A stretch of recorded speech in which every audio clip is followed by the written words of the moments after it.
Achille Mbembe, qui va être le dernier intervenant, est camerounais, mais il n'est plus camerounais, puisque lorsqu'on devient philosophe, on donne la patrie à tous ceux qui adhèrent à l'imaginaire ou n'adhèrent pas. Depuis son ouvrage intitulé « De la post-colonie », traduit ici en France en 2000, et publié en France en 2000 aux éditions Cartala. La nouvelle édition a été augmentée en 2005. Achille Mbembe s'est affirmé désormais comme un des penseurs les plus féconds et les plus talentueux dans les domaines qui relèvent de l'histoire, de la sociologie et de la philosophie politique. Il n'a donc cessé de questionner la nature des rapports de l'Occident avec l'Afrique, traversée par ce qu'il appelle une culture de la violence. Et son dernier livre, l'écho s'est fait de plus en plus, intitulé « Politique de l'inimitié », vient de paraître chez La Découverte. C'est avec plaisir aussi que j'ai accepté l'invitation qu'il m'a faite ce samedi 7 mai d'aller le présenter avec lui le 7 mai là, au musée d'Aper à partir de 14h30. C'est donc non seulement avec joie que je le reçois, parce que ce n'est pas toujours facile de mettre la main sur Achille Mbembe, à tel point que je reçois plus de coups de fil, non pas pour me demander je viens, mais pour me dire mais comment tu as fait pour l'avoir. Donc voilà. Eh bien, on a tout fait pour l'avoir. J'ai des techniques, voilà, j'ai pu l'avoir ici, qu'il viendra maintenant nous parler de ces sujets très intéressants sur l'afropolitanisme et l'afrofuturisme. On a entendu les afrodescendants, les afro... Maintenant, on va écouter le théoricien qui va certainement nous en apprendre des choses. Après, je vous ferai une petite surprise de 3 minutes après qu'il aura parlé. Et puis, puisque le temps passait trop, eh bien, c'est l'animateur qui diminuera sa conclusion. Ah bon? Oh, mais non, faites pas semblant pour me faire plaisir. Mesdames et messieurs, mon grand ami et grand professeur, Achille Mbembe. Bon, alors, puisque Alain a des problèmes avec des termes comme afropolitanisme, afrofuturisme et ainsi de suite, je crois que le prochain livre portera plutôt sur Petit Piment.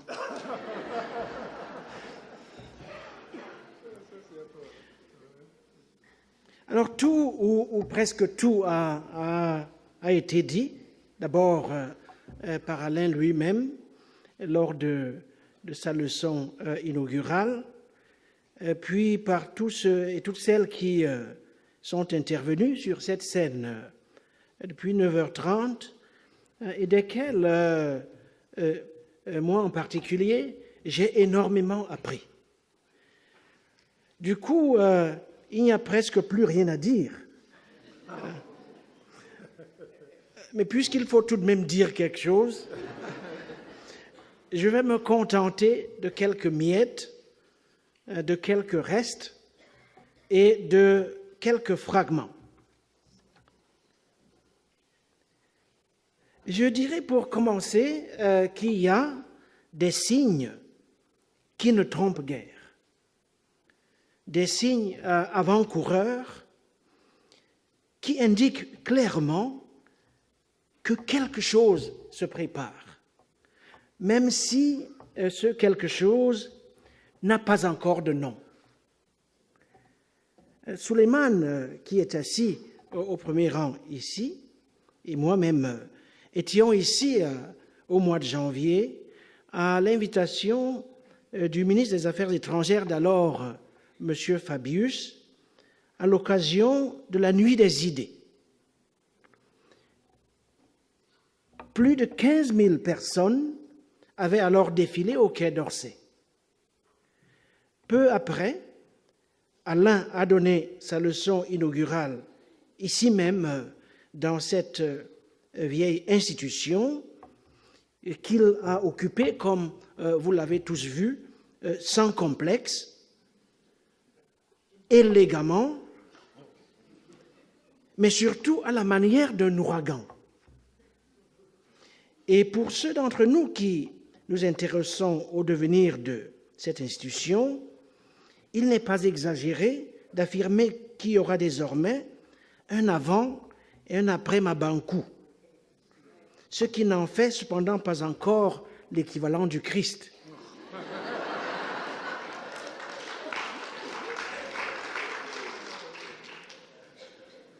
Je crois que la présence d'Alain dans cette institution, tout comme celle de son frère jumeau à l'Académie française, montre que nous vivons un moment intellectuel à la fois sombre, mais en même temps plein d'espérance. Sombre dans la mesure où, à peu près partout, et pas seulement en France, nous assistons au triomphe de l'opinion et à la défaite apparente des savoirs. Le néolibéralisme ayant entraîné, je dirais, le triomphe des idées toutes faites. La pensée complexe est en passe de s'effondrer sur fond de risque d'une droitisation radicale du monde et sur fond d'hystérisation des identités, ce qui me fait dire qu'on est à la veille d'un processus historique puissamment réactionnaire, caractérisé par un désir inconscient de fascisme, voire d'apartheid, ou encore les deux. Et cette journée, donc, qui aura été à la fois remarquable et mémorable, avance maintenant vers sa fin. Et je voudrais revenir rapidement sur ce qui nous aura rassemblés, à savoir la pensée de l'Afrique, la pensée de l'écriture, ce qui est en jeu dans le geste qui aujourd'hui consiste à écrire l'Afrique, que cette écriture se fasse à partir du continent lui-même, de ses marges, de ses océans ou de ses multiples ailleurs et diasporas.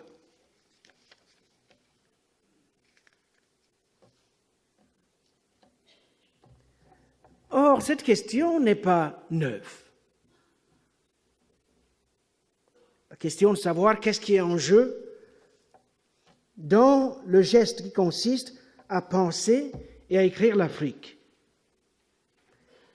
Elle n'est pas neuve et je voudrais indiquer, disons, 4 types de réponses à cette question qui nous habitent au demeurant depuis au moins le XIXe siècle. Nous avons, quand je dis nous, je m'inscris dans cette longue lignée, nous avons écrit et pensé l'Afrique, premièrement, dans le but de rétablir un nom. L'Afrique ayant été revêtue d'un masque, l'Afrique ayant été perçue comme une entité fourre-tout, vaseuse et sans poids ni relief historique, au sujet de laquelle n'importe qui peut à peu près dire n'importe quoi sans que cela prête à aucune conséquence. Et donc, il fallait réhabiliter le nom.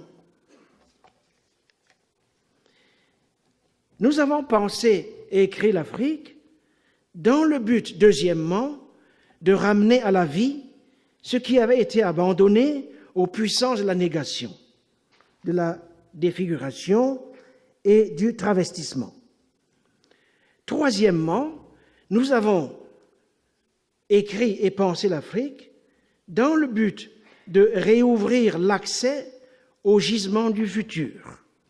D'abord, le futur de l'humanité, ce que Glissant appelait le tout-monde, mais surtout le futur de ceux et celles-là dont il était difficile de dire quelle était la part de l'humain et quelle était celle de la chose ou de l'objet.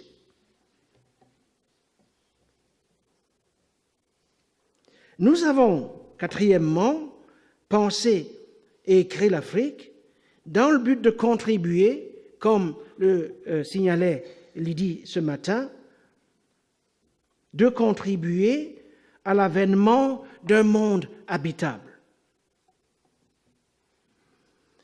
Il me semble que telles sont les raisons pour lesquelles une grande part de notre écriture peut être caractérisée comme une écriture de la transfiguration, qui oscille entre le vertigineux, la dissolution et l'éparpillement.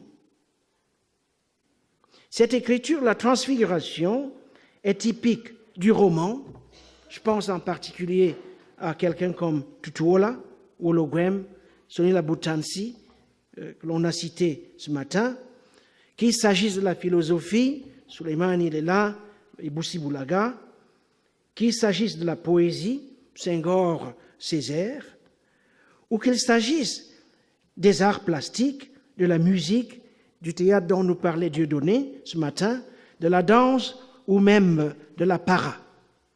Donc voilà pour l'écriture.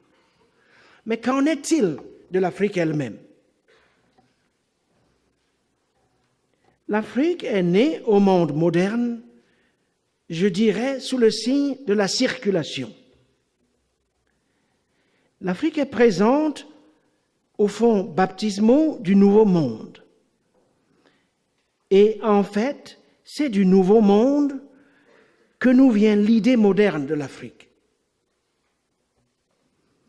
C'est en cela que notre rapport aux Amériques ou aux Caraïbes est fort différent de notre rapport à l'Europe. Car il n'y a pas d'Amérique sans une part de chair africaine.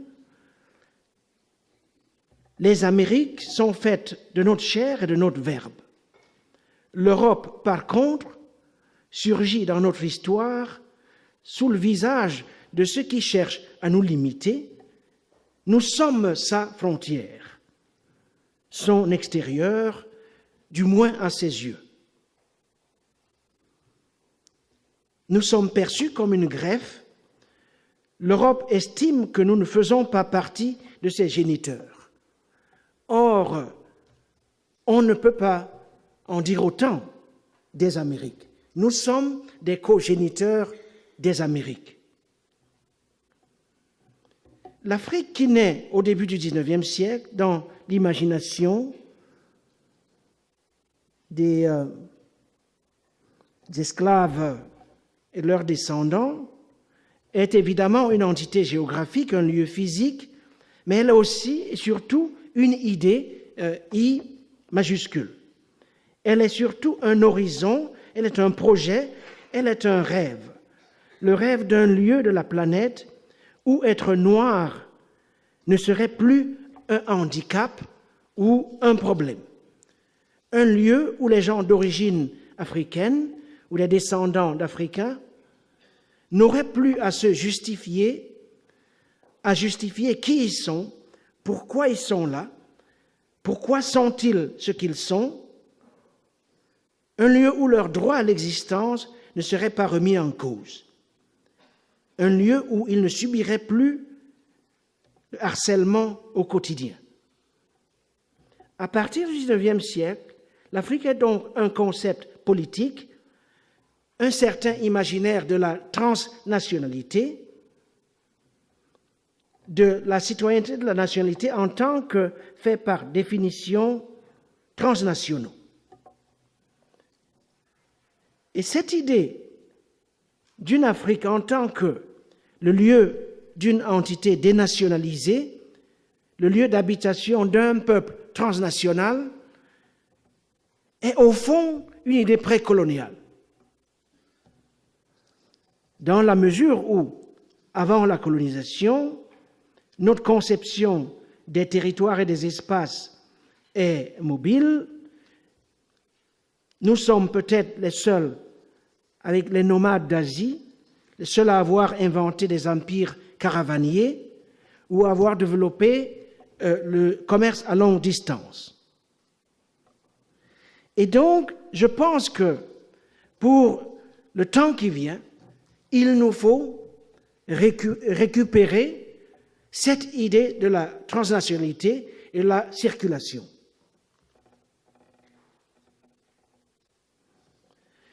Je vais dire 2 autres mots sur l'Afrique et avancer vers la conclusion.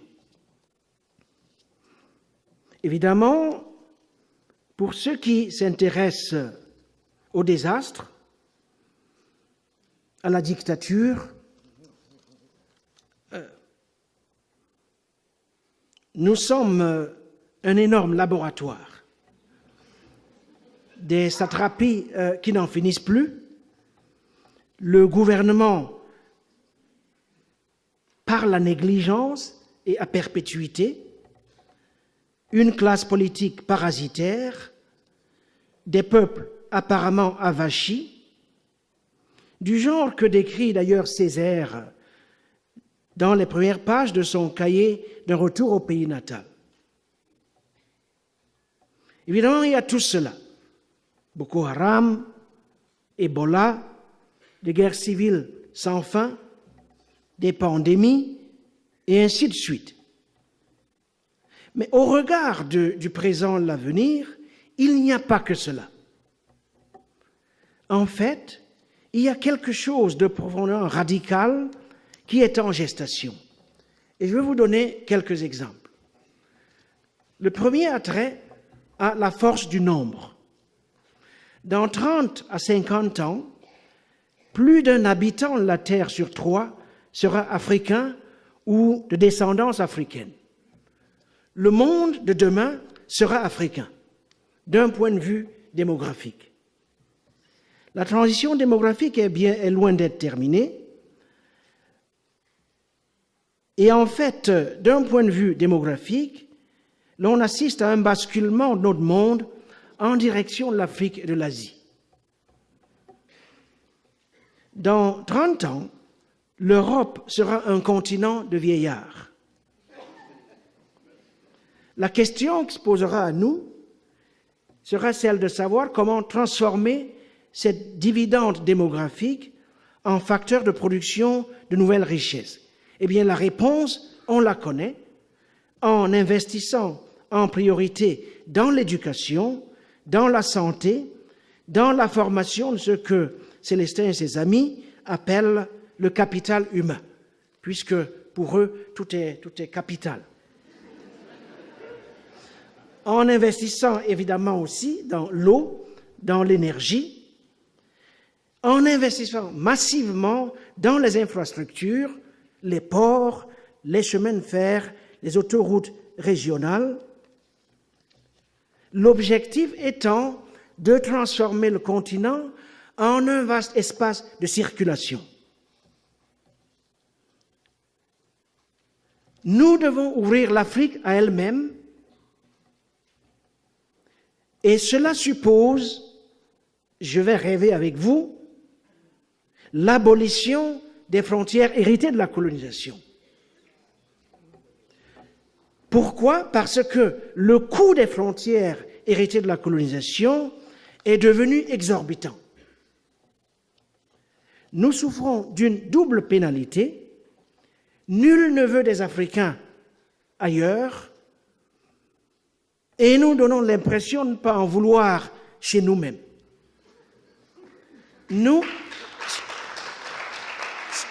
Cela ne peut pas continuer. Cela ne peut tout simplement pas continuer. Nous disposons de l'un des continents les plus massifs au monde. Si vous prenez l'avion à Dakar le matin à 8 heures, vous arriverez au Cap après un vol d'à peu près une journée. 12 heures de temps, non-stop. Et donc il n'y a aucune raison objective pour que la Méditerranée se transforme, Françoise évoquait les océans, en nouveau cimetière, en cimetière du XXIe siècle pour les Africains. Pour que tel ne soit pas le cas, nous devons ouvrir le continent sur lui-même. Nous devons ouvrir les frontières quand d'autres construisent des murs. la question de l'Afrique est en passe de devenir une question chinoise. Le gouvernement chinois lui-même prévoit l'implantation en Afrique dans les 25 années qui viennent d'à peu près 3 millions de Chinois. Il nous faut ouvrir les bras à ces 3 millions de Chinois.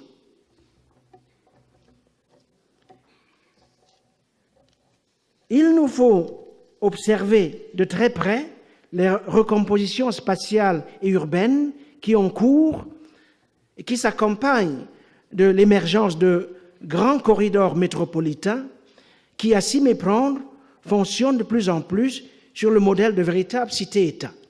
Je pense par exemple au gros couloir métropolitain qui relie Lagos à Accra et à Lomé. Je pense également à Johannesburg, à Kinshasa ou aux grandes conglomérations urbaines telles que Luanda.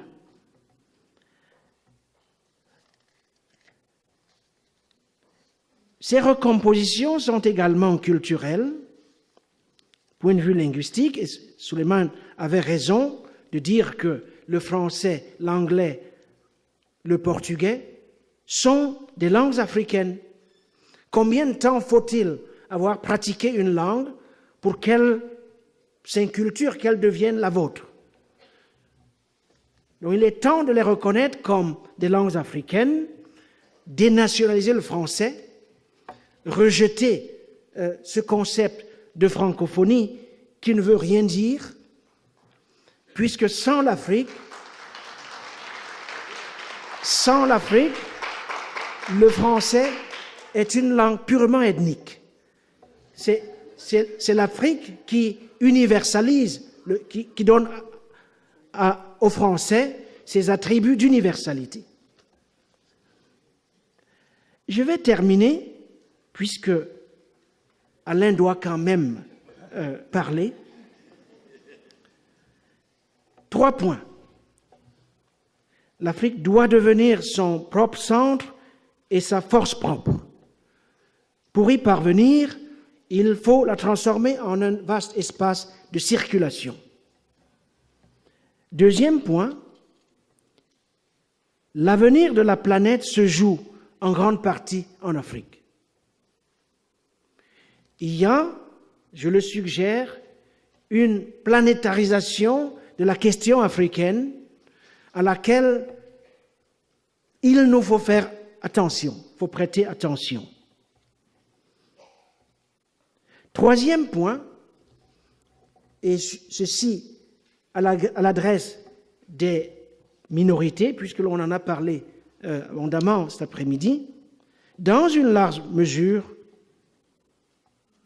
tant que l'Afrique n'est pas debout, sa force propre, la situation des minorités d'ascendance africaine dans le monde ne s'améliorera point. Votre destin en Europe, aux États-Unis et ailleurs, est lié, que vous le vouliez ou non, au devenir du continent. Tant que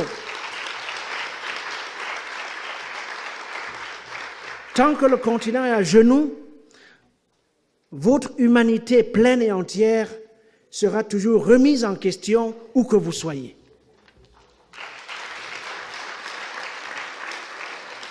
Pour le reste, le temps de l'Afrique approche. Il n'adviendra peut-être pas de notre vivant, mais c'est à en précipiter l'avènement que l'écriture et la pensée africaine sont appelées. Et alors qu'Alain se prépare à clôturer cette remarquable journée, vous conviendrez avec moi qu'aujourd'hui, nous avons ensemble fait un grand pas en avant dans cette direction. Merci beaucoup.